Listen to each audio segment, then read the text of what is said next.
पहला ही सवाल आप लोगों से है कि क्या आप विधि के विधान को बदल सकते हैं?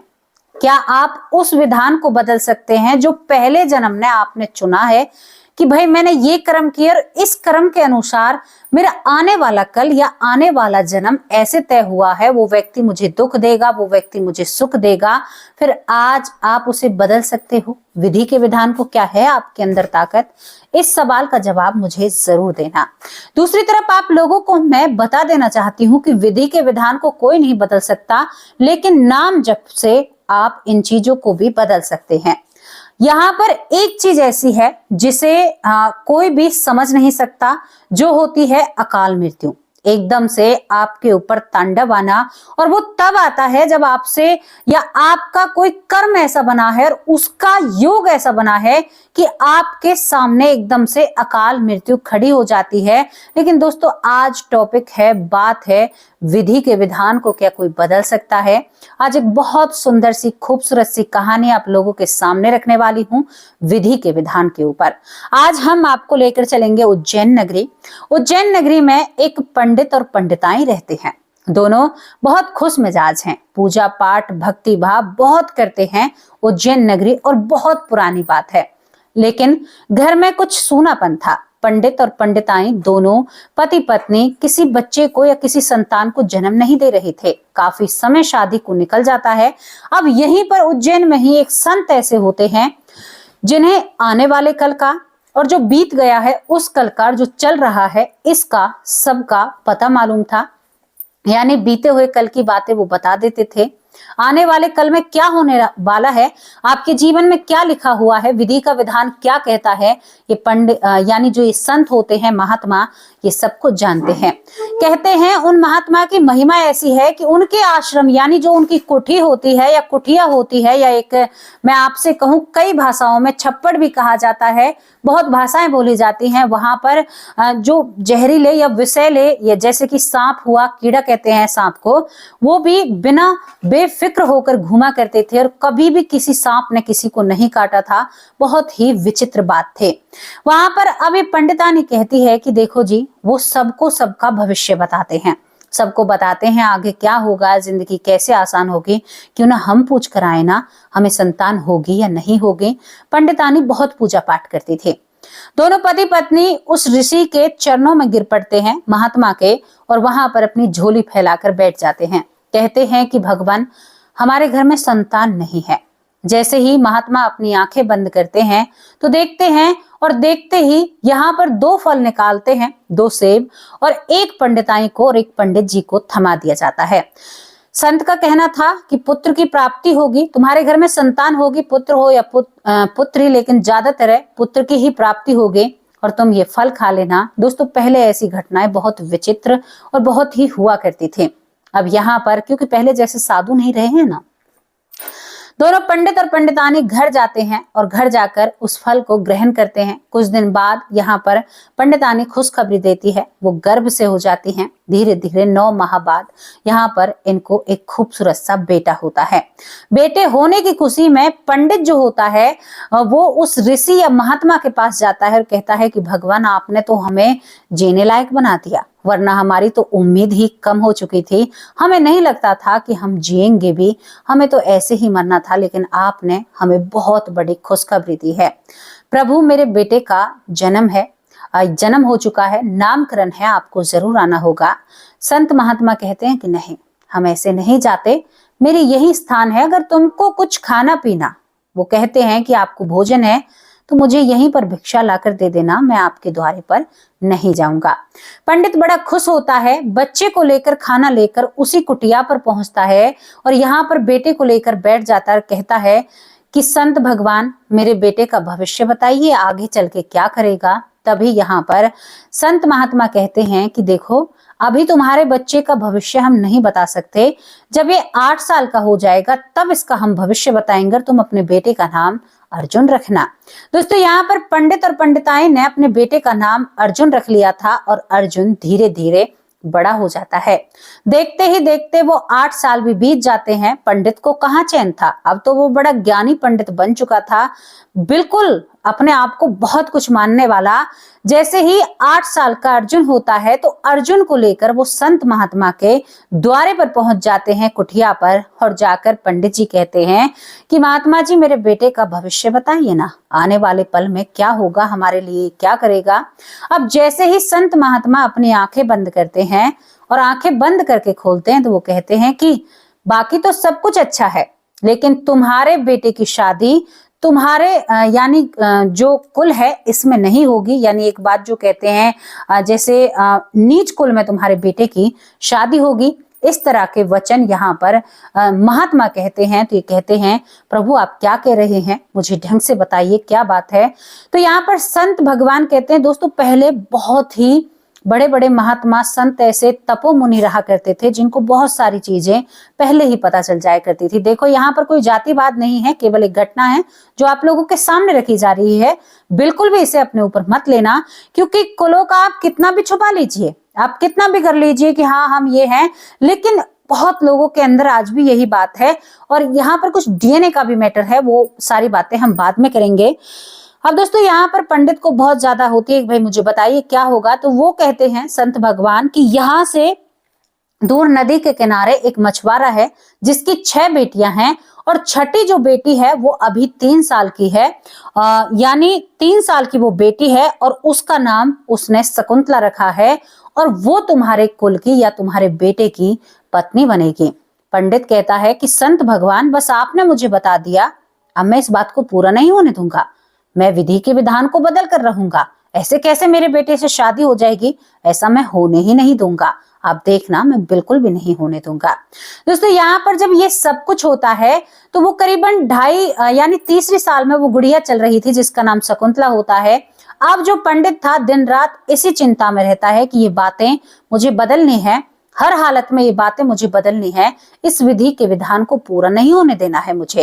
अब यहाँ पर जो पंडित होता है अपना भेष एक साधु की तरह बनाता है, जबकि एक पंडित को ये कार्य शोभा नहीं देता, और पहुंच जाता है उस मछुआरे के घर पर, क्योंकि पूरा पता संत महात्मा ने दिया। वहां पर जाकर भिक्षा लेने की कोशिश करता है। जैसे ही मछुआरा बाहर आता है तो यहाँ पर मछुआरा खुश हो जाता है कि एक संत हमारे द्वारे पर आए हैं। मछुआरा बहुत सम्मान करता है। तो यहाँ पर जो पंडित होता है कि तेरा सब सम्मान एक तरफ है, लेकिन तुम्हारी जो छठी बेटी है ना, इसकी वजह से तुम्हारे घर में पुत्र की प्राप्ति नहीं हो रही। अगर ये तुम्हारे कुल में रहेगी तो तुम्हारा कुल बर्बाद हो जाएगा, तुम एक बेटे को जन्म नहीं दे पाओगे। यहाँ पर मछुआरा कहता है कि संत भगवान मेरी तो 3 साल की भी बेटी नहीं हुई है, मैं उस बेटी से कैसे घृणा कर सकता हूँ, और कोई समाधान भी तो इन बातों का नहीं है, मैं कैसे अपनी बेटी को कहीं छोड़कर आ सकता हूँ। पंडित ने कहा कि अपनी बेटी को घर से निकालिए और कहीं और छोड़कर आइए। जब ये बात होती है तो यहाँ पर पंडित समाधान देता है, कहता है कि जब तकलीफ बताई है तो निवारण भी मैं ही बताऊंगा। तो एक काम कर, अपनी बेटी को तू मुझे दे दे, मैं इसे अपनी बेटी बनाकर रखूंगा और तू भी निश्चिंत हो जाएगा, और तेरे घर का जो पाप है, जो रोग है, कष्ट है, वो सभी मुक्त हो जाएगा। दोस्तों वो मछुआरा उस पंडित की बातों को मानकर अपनी 3 साल की बेटी को पंडित को दे देता है। अब पंडित उस कन्या को अपने साथ लेकर चलने लगते हैं। नाम शकुंतला था। शकुंतला बड़ी छोटी थी, बड़ी नटखट थी। अब वो कभी तो पंडित की चोटी में अंटा मारे, कभी पंडित की मूंछ को छेड़े, कभी उसके गले में पड़ी हुई उन मालाओं को छेड़े, और कहती है पिताश्री आप तो बहुत खूबसूरत हैं, इतने शब्द कहती है। पंडित जी कहता है कि कैसे पिताश्री, और वो चलती चलती आंखें बंद करने लगती है। जैसे ही शकुंतला को नींद आती है तो पंडित को मजबूरन बस उस लड़की को गोद में लेना पड़ता है, और जैसे ही वो घने जंगल में पहुंचता है तो पंडित उस शकुंतला को उस घने जंगल में अकेली छोड़कर वहां से चला आता है, क्योंकि पंडित सोचता है कि अगर मैं इसको मारूंगा तो यानी मेरे ऊपर पाप लगेगा एक जीव को मारने का। और यहाँ पर पंडित ऐसा करके दोस्तों वापस लौट आता है। अब यहाँ पर क्या था कि जिस जंगल में इसको छोड़ा गया था, यानी शकुंतला को छोड़ा गया था, पंडित ने कहा कि मैंने विधि के विधान को बदल दिया है। दोस्तों पंडित ने ये सब कुछ कह तो दिया था विधि के विधान को बदलना, लेकिन इतना आसान नहीं होता है। दूसरी तरफ एक और पंडित और पंडितानी होते हैं जिनको संतान नहीं थी, वो उस जंगल से गुजरते हैं और वहां पर उन्हें वो 3 साल की शकुंतला रोती हुई नजर आती है, और पंडित अपने घर आकर मौज से रहता है। यहाँ पर ये पति पत्नी इस लड़की को उठाते हैं और कहते हैं कि भगवान ने इस बच्ची को हमें दिया है। साथ ही में माँ यानी नदी बह रही थी, गंगा माँ, और यहाँ पर उस लड़की को गोद में उठाकर गंगा माँ का प्रसाद समझकर वो दोनों पति पत्नी, क्योंकि वो बहुत धार्मिक थे, और उस लड़की का पालन पोषण करने लगते हैं। धीरे धीरे शकुंतला बड़ी होने लगती है। शकुंतला को कुछ भी याद नहीं था, लेकिन उनके जो नए माँ बाप है शकुंतला के, उन्होंने कहा कि तुम्हारे माँ बाप बहुत धूर्त हैं जो तुम्हें जंगल में छोड़कर चले गए। दोस्तों, शकुंतला बहुत खूबसूरत थी। भले ही वो मछुआरे के खानदान से थी या कोई भी थी, लेकिन बहुत ही खूबसूरत थी। रूप की बहुत धनी होती है, जिसकी एक बार दृष्टि पड़ जाए तो वो अपनी दृष्टि हटाने की कोशिश नहीं कर सकता। यहाँ पुरुषों की बात नहीं हो रही है। अगर कोई महिला ही शकुंतला को देख ले तो वो महिला भी अपनी दृष्टि शकुंतला से नहीं हटा सकती। शकुंतला इतनी खूबसूरत होती है। दूसरी तरफ जो पंडिताई होती है, अपनी बेटी को छुपाकर दुनिया से रखती है। अब यहाँ पर शकुंतला जब जवान हो चुकी थी तो माँ को तो शादी करनी है, पिता को भी शादी करनी है। दूसरी तरफ जो पंडित था, यहाँ पर उज्जैन नगरी का जो पंडित होता है दोस्तों, वहां पर उसका बेटा जवान हो जाता है, शादी योग्य हो जाता है। और कमाल की बात देखिए, उधर वो लड़की की तलाश करता है, उधर यहाँ पर ये पंडित जो शकुंतला के माँ बाप हैं, ये लड़के की तलाश करते हैं। कई बार लड़के देखते हैं तो कोई पसंद नहीं आता, तभी पंडित घर से निकलता है और जा पहुंचता है उसी के द्वारे जहां पर अर्जुन रहता है, और अर्जुन के ही माँ बाप से बात करने लगता है। यहाँ पर अर्जुन के पिता हैं पंडित, वो सोचते हैं कि मैंने विधि के विधान को बदल दिया, मेरे घर में अब एक पंडित कुल की लड़की आएगी और मेरे बेटे की पत्नी बनेगी। दोस्तों, जैसे ही ये लोग शकुंतला को देखते हैं तो शकुंतला की जो सास बनेगी यानी अर्जुन की माँ, वो शकुंतला पर बिल्कुल मोहित हो जाती है और कहती है, जी चाहे धरती इधर से उधर हो जाए, लेकिन मेरे बेटे की बहू तो ये लड़की ही बनेगी। बड़ी खूबसूरत है, इतनी सुंदरता मैंने आज तक नहीं देखी। अब आप सोचिए, जिस लड़की को काम तमाम करके वो इधर उधर फेंक कर गया था, वो लड़की आज उसके बेटे के लिए दुल्हन बनने के लिए सज रही है। रूप की रानी मानो जमीन पर कोई अप्सरा उतर कर आई है। मन मुग्ध हो जाता है उसको देखकर। जैसे ही वरमाला वो हाथ में लेकर आती है, वैसे ही अर्जुन का जो कहते हैं ना कि वो थोड़े से फिसल जाते हैं और कहते हैं कि खूबसूरती तो बहुत देखी, लेकिन शकुंतला तुमसे कम है। धूमधाम से शादी हो जाती है। शादी होने के बाद शकुंतला अपने ससुराल आ जाती है और अपने एक नए जीवन की शुरुआत करती है। दूसरी तरफ अर्जुन जो होता है, अर्जुन को किसी काम से अपने गांव से बाहर जाना पड़ता है। तभी यहाँ पर अर्जुन के पिता शकुंतला के ससुर उस पत्नी को यानी अर्जुन की पत्नी को लेकर उसी संत के पास जाते हैं और कहते हैं, देखो भगवान महात्मा, मैंने विधि के विधान को बदल दिया। देखिए, मेरे बेटे की बहू एक ऊंचे कुल से आई है, हमारे ही कुल से आई है और एक ब्राह्मण परिवार से आई है। तभी यहाँ पर संत भगवान बहुत जोर जोर से हंसने लगते हैं। कहते हैं कि मूर्ख, तू मुझे मूर्ख नहीं बना सकता, किसी पर भी विधि का विधान कोई बदल ही नहीं सकता। ये जो लड़की है ये वही शकुंतला है, और ये तू जिस जंगल में इसको छोड़कर आया था ना, वहीं से वो लोग इसे अपने साथ लेकर गए थे, और उसी जंगल से शकुंतला के जो नए माँ बाप हैं वो लेकर जाते हैं, और ये वही शकुंतला है। तभी यहाँ पर संत भगवान कहते हैं कि पूछो इससे इसके माँ बाप कैसे हैं। जैसे ही ये बात उस पंडित को पता चलती है, पंडित अपने बेटे की बहू से कहता है कि बेटी, तुम्हारे माँ बाप कौन थे? तो वो कहती है कि पिताजी, मेरे माँ बाप तो बहुत धूर्त थे, मेरे साथ बहुत बुरा किया। जैसे ही पंडित को ये बात पता चलती है, उसे तो बहुत बुरा लगता है कि इतने कड़े प्रयास के बाद भी मैं इस चीज को नहीं टाल सका। अब दोस्तों, पंडित हद से ज्यादा अपने आप को चालाक समझता है। चालाकी के साथ साथ अब पंडित शकुंतला को अपने साथ लेकर चलता है और कहता है कि बेटी, मैंने संत महात्मा से पूछा है, तुम एक अच्छे से पुत्र को जन्म दोगी। वो क्रिया उन्होंने बताई है, वो क्रिया समंदर के किनारे होगी। तुम्हें मेरे साथ चलना होगा। दोस्तों, शकुंतला भोले मन से उसके साथ चलने लगती है। उसका ससुर वहां पर समंदर किनारे खड़ा होकर अपने हाथ से एक अंगूठी निकालता है और उस अंगूठी को समंदर में गिर कर कहता है कि शकुंतला, तुम्हें इस अंगूठी को ढूंढना होगा। जब तुम इस अंगूठी को ढूंढ लो तभी अपने पिता और अपने ससुर के घर आना, अपने पति के, वरना तुम घर मत आना। तुम एक अच्छे पुत्र को जन्म नहीं दे सकती, कुल के वारिस को, और तुम्हें अब तब तक यही रहना होगा। दोस्तों, शकुंतला कई बार कोशिश करती है, लेकिन वो समंदर में से क्या अंगूठी को ढूंढ सकती है? यहाँ पर वो समंदर में से अंगूठी को नहीं ढूंढती है और बैठकर रोने लगती है। तभी उसके ऊपर एक रजवाड़े यानी कुछ लोग होते हैं जो बहुत ही अच्छे खानदान से थे, उनकी नजर पड़ती है। वो कहते हैं कि बेटी तो यहाँ पर क्यों है, यहाँ पर तो बहुत सारा खतरा है, तो यहाँ पर क्यों बैठी हुई है। उसने सारी कहानी जब उन्हें सुनाई तो यहाँ पर जो वो लोग होते हैं वो कहते हैं कि तू हमारे साथ चल, आज से तू हमारे ही घर रहना। दोस्तों शकुंतला को बहुत अच्छे से रखा जाता है। अब उस दौर की बात आपको बताऊं, पहले महिलाएं वचन पर अडिग रहती थी, अपने वचन को पूरा करते थे, महिलाएं हो या पुरुष हो, जो वचन दे दिया चाहे प्राण चले जाएं। यही हालात शकुंतला के साथ बनते हैं। अब शकुंतला जिस परिवार में गई थी वो लोग मांसाहार करते हैं, यानी मांस मछली का सेवन करते हैं। शकुंतला बहुत परेशान रहती है इन चीजों से। उनकी रसोई में शकुंतला मदद भी करती है। बहुत बड़ा व्यापारी था जिसके साथ गई थी, अब वहां पर उनकी मदद करती है। तो एक दिन सेठ होता है, वो कहता है कि बेटी शकुंतला, क्या तुम एक काम मेरे लिए कर सकती हो। शकुंतला हमेशा उनके कहते हैं कहे अनुसार चला करती थी। वो कहती है कि हाँ बाबूजी बताइए क्या काम है। तो यहाँ पर सेठ कहता है कि क्या आज तुम मेरे लिए बाजार से मछली ला सकती हो और उसे वहीं पर साफ करा के लाना। शकुंतला कहती है बाबूजी ही कहा करती थी सेठ से, बाबूजी मैं तो खाती नहीं हूँ, मुझे बहुत अजीब लगता है, घिन आती है। वो कहते हैं कि कोई बात नहीं। तभी शकुंतला दबे से शब्दों में कहती है कि कोई बात नहीं बाबूजी, मैं लेकर आती हूँ। वो बाजार पहुंचती है, वहां पर पहुंचती है जहां पर मछलियों को यानी उनके साथ बर्बरता हो रही थी, क्योंकि इन शब्दों को बोलने में भी मुझे अच्छा नहीं लगता, सच में बता रही हूँ।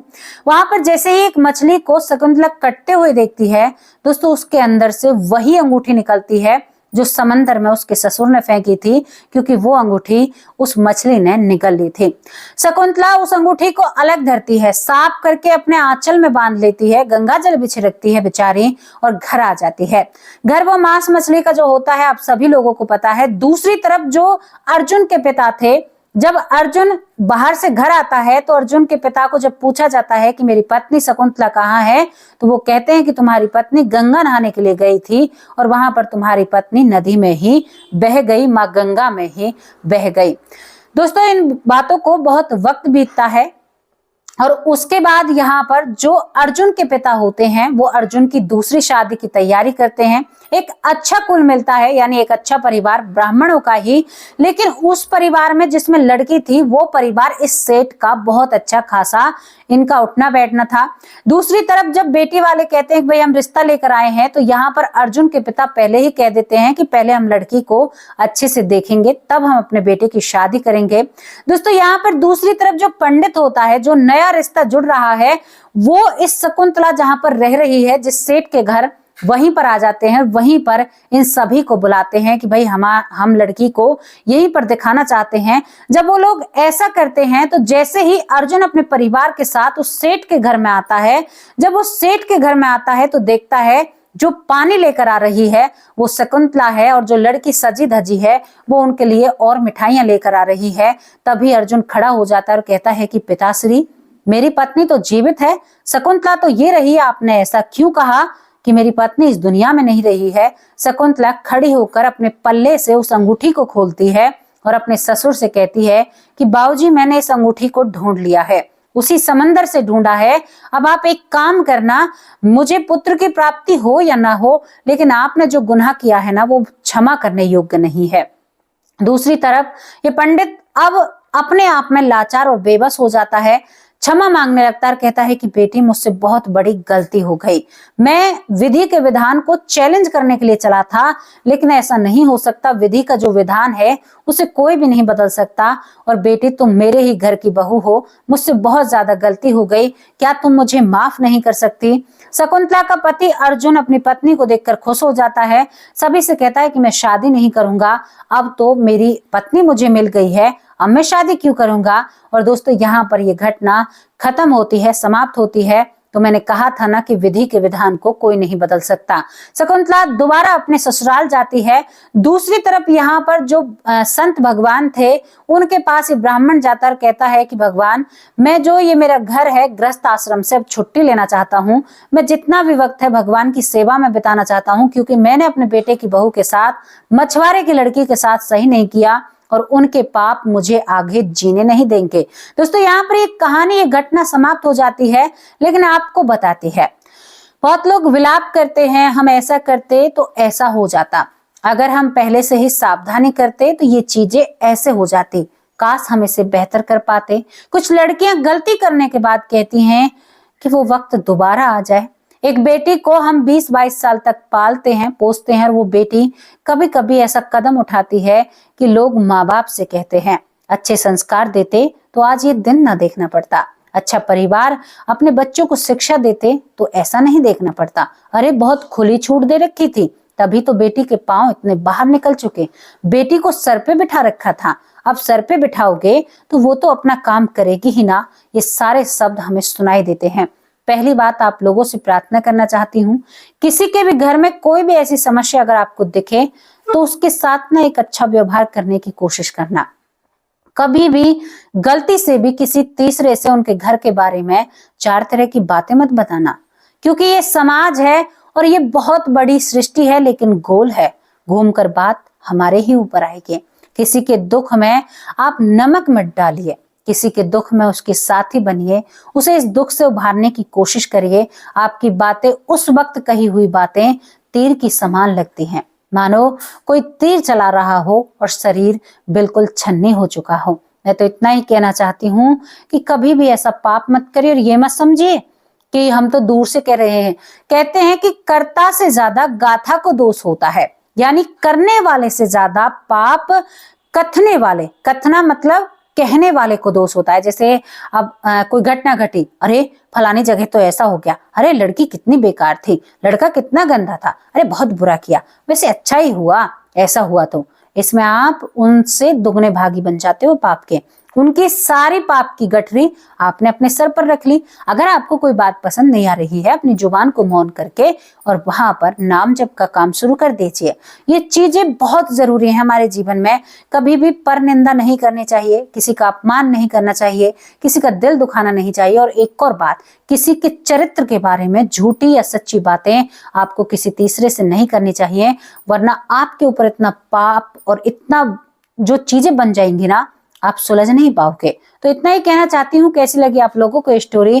कहते हैं कि होनी को कोई नहीं बदल सकता और कोई भी विधि के विधान को नहीं बदल सकता। कैसी लगी आप लोगों की स्टोरी? अपनी राय कमेंट बॉक्स में जरूर लिखकर भेजना। अब आप लोगों से विदा लेती हूँ, कल हाजिर होंगे एक सच्ची और अच्छी स्टोरी के साथ। तब तक के लिए नमस्कार, जय हिंद, जय